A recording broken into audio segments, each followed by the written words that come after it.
done? How did our community spirit start? It started just prior to lockdown, when we realised that older people especially would need help. We sent out telephone numbers and set up the page for everybody to speak to each other. What we've turned into, really, but through the need, it's from demand, is crisis food, which is food that's needed now. I know what it feels like from many years ago to not know what you're going to feed your children the next day or feed yourself. It's ongoing, constant stress. I want to take that away from people. I don't ask people why they need a food bag. All I need is an address and how many people, and I'll drop them food off.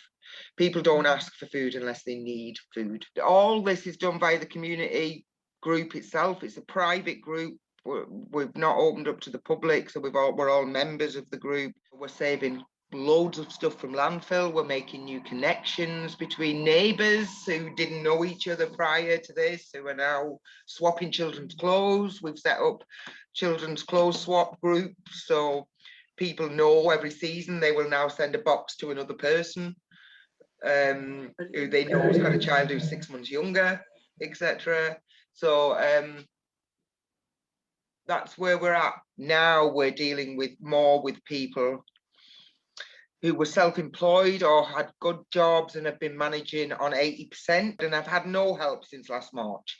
They've basically run out of options, and it's now got to the point where their cupboards and freezers are empty, and we're filling them.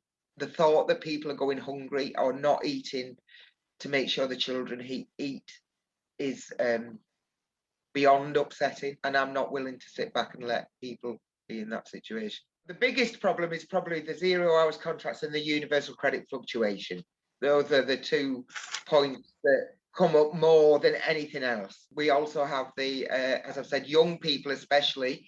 If you get a young couple who were both working in £16,000 a year jobs, and they've suddenly either had that cut to 80%, or one of them is now not working at all and the other one is now getting 80%. First of all, it's not something they've ever had to deal with before. So we also sort of signpost people where we can to other places where help can be given. So the one change that you would make? Personally, I think the big change is to get universal credit so it's not fluctuating.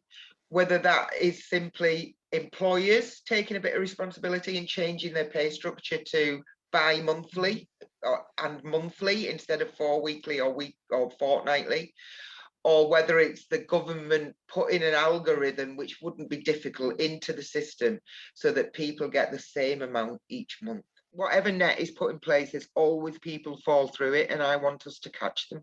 We're in the process of filling in forms to turn the group into a CIC, a community interest company, which means that we'll be able to access various grants, etc., to continue helping people as we are, and to make sure that we've got a cohesive community, that we're all talking to each other and sharing things and swapping things and not sending everything to landfill. Why would we throw a 3-piece suite out when somebody down the street, literally sometimes 2 or 3 doors away, is desperate for one? We want to be able to make sure that we're making the connections.